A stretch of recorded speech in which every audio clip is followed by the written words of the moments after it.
이병은 침상에 등을 대는 순간 집합이었습니다.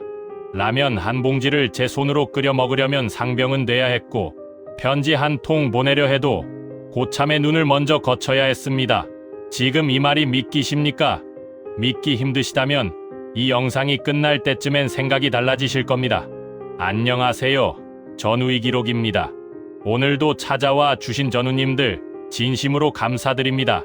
아직 구독 안 하신 분들은 지금 바로 구독 버튼 눌러주시고 좋아요 한 번씩 눌러주시면 이 채널이 더 많은 전우님들께 닿을 수 있습니다.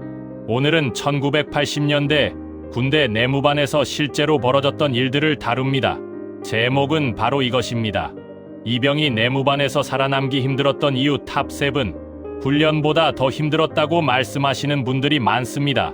산을 타고 구르는 것보다 매일 밤 내무반에서 마주해야 했던 그 공기가 더 혹독했다고요. 지금부터 그 시절의 이야기를 함께 돌아보겠습니다. 7위. 병장은 하느님 무소불위의 계급 권위. 7위는 병장의 권위입니다. 1980년대 내무반에서는 대통령보다 무서운 것이 내무반 왕고라는 말이 그냥 농담이 아니었습니다. 당시 병장은 그야말로 내무반의 절대 권력자였습니다. 재떨이를 가져다 바치는 것은 기본 중의 기본이었고, 군화광을 내주는 것, 세탁을 대신해주는 것, 심지어 침상에 깔아주는 모포각을 다시 잡아주는 것까지 이 모든 것이 쫄병들의 몫이었습니다. 전두환 정부가 들어서면서 병장 계급이 누구나 다른 계급으로 변경된 것이 1981년이었습니다. 그 전까지 병장은 분대장이나 능력자에게만 주어지는 특별한 계급이었지만 이후 복무기간 단축과 함께 전체 병사가 달 수 있는 계급이 됐습니다.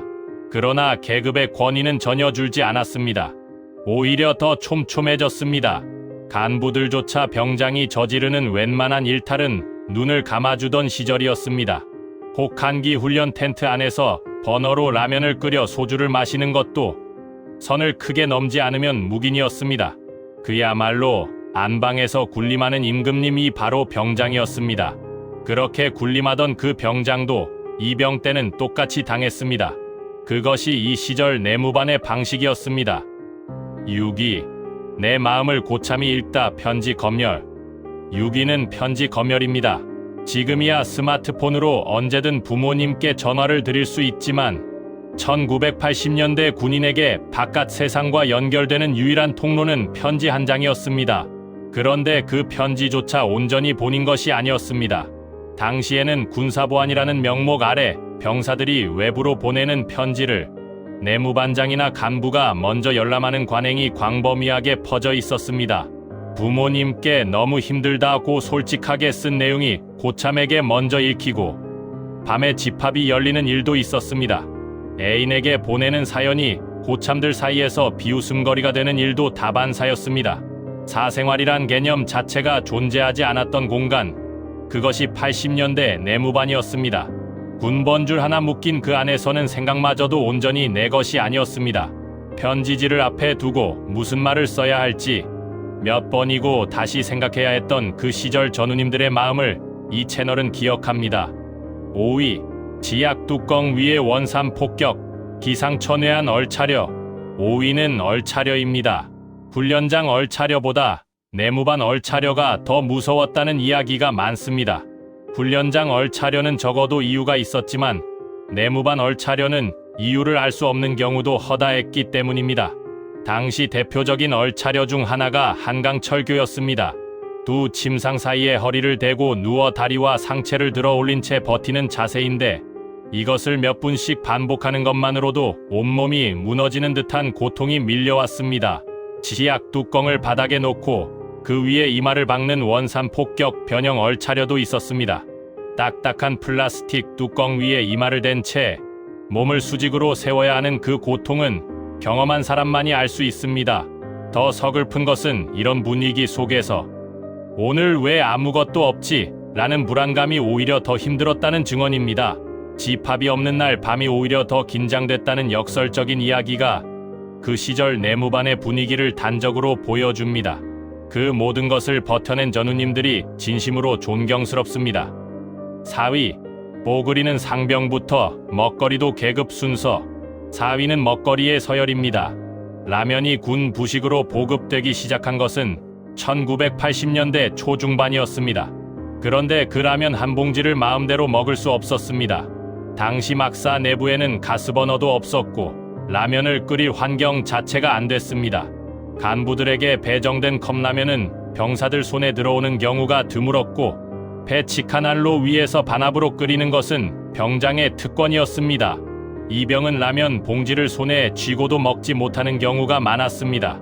고참이 먹다 남긴 식판을 정리하는 것도 신병의 몫이었고 PX에서 간식을 사 먹는 것도 선임의 눈치를 봐야 가능했습니다. 지금이야 군대에 라면 자판기까지 생겼습니다만 그 시절 전우님들에게 뽀글이 한 그릇의 의미는 단순한 간식이 아니었습니다.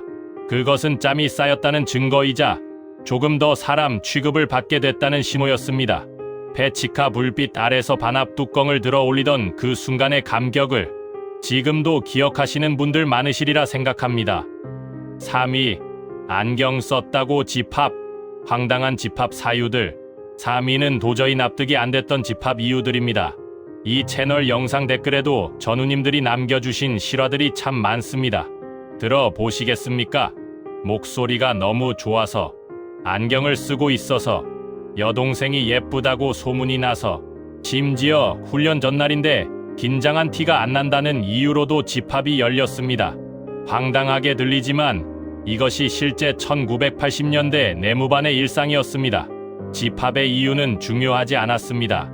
이유는 핑계였고 목적은 따로 있었습니다. 위계를 확인하고 복종의 습관을 들이는 것. 그것이 당시 내무반 집합의 진짜 기능이었습니다.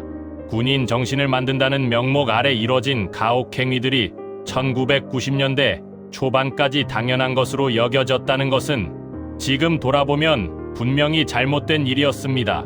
그러나 그 속에서도 전우를 지키고 나라를 지켰던 전우님들의 헌신은 그 어떤 말로도 다 표현할 수가 없습니다. 2위, 광이 날 때까지 닦아라 치약 미싱하우스. 2위는 치약 미싱하우스입니다. 미싱하우스라는 말 기억하시는 전우님 계십니까? 재봉틀 미싱처럼 엎드려 기어다니며 바닥을 닦는다는 뜻에서 붙은 이름입니다. 당시 예비역들이 가장 혀를 내두르는 기억 중 하나가 바로 이 미싱하우스입니다. 병사들은 보급용 치약, 그 시절 대표적인 것이 럭키 치약이었습니다. 을 내무반 바닥 전체에 흩뿌리고 물을 적신 뒤 맨손이나 걸레로 바닥이 거울처럼 반짝일 때까지 문질러야 했습니다. 치약의 연마 성분이 묵은 때를 벗겨내는 원리를 이용한 것이었지만 그것이 청결 때문이었는지 군기 때문이었는지는 굳이 따지지 않아도 모두가 알고 있었습니다. 무릎이 닳고 손바닥 껍질이 벗겨질 때까지 닦아도 고참의 눈에는 항상 부족했습니다. 이병은 무조건 다시 닦아야 했습니다. 바닥에 얼굴을 비춰보고 자신의 얼굴이 선명하게 보여야 비로소 합격이었다고 합니다. 그 닦아낸 바닥 위에서 전우님들은 오늘도 꿋꿋이 서 있었습니다. 1위, 이병은 등을 댈 수 없다 침상 호봉제. 드디어 1위입니다. 1위는 침상 호봉제. 바로 이병은 내무반 침상에 등을 대지 못한다는 그 규칙입니다. 1980년대 내무반 침상은 중앙 통로 양옆으로 목재 혹은 철제 구조물이 이어지는 형태였습니다. 군인에게 그 침상은 유일한 개인 공간이어야 했습니다. 그러나 이병과 일병에게 그곳은 허락된 공간이 아니었습니다. 취침 점호 전까지 이병은 반드시 허리를 꼿꼿이 세우고 각을 잡은 채 앉아 있어야 했습니다. 피로가 극에 달하는 저녁 시간, 온몸이 쓰러지고 싶어도 등 하나 기댈 수 없었습니다. 눈꺼풀이 무거워 0.1초라도 졸면 집합이었습니다. 그것도 부족해 취침 후 혹시라도 뒤척이다 모포 각이 흐트러지면 내무반 전체가 연대 책임을 졌습니다. 잠드는 것조차 눈치를 봐야 했던 그 시절, 가장 원초적인 인간의 욕구, 쉬는 것과 눕는 것조차 계급으로 통제됐습니다. 그래서 이것이 1위입니다. 병장이 돼서 처음으로 침상에 편히 등을 기댔을 때 그 감촉을 지금도 기억하시는 전우님들 많으시리라 생각합니다. 그 한순간을 위해 버텨낸 시간들이 있었기에 지금의 전우님들이 있다고 저는 믿습니다. 지금까지 1980년대 군대 내무반이 힘들었던 이유 탑7을 함께 살펴봤습니다. 전우님, 이 중에서 직접 겪어보신 것이 있습니까? 댓글에 전우님께서 다녔던 부대 이름과 군번, 그리고 가장 기억에 남는 에피소드 하나만 남겨주시면 감사하겠습니다. 전우님들의 생생한 증언 하나하나가 이 채널의 가장 소중한 기록이 됩니다. 영상이 도움이 되셨다면 좋아요와 구독 꼭 부탁드립니다. 구독은 이 채널이 더 많은 전우님들께 닿을 수 있는 가장 큰 힘입니다. 저는 전우의 기록이었습니다. 다음 영상에서 뵙겠습니다.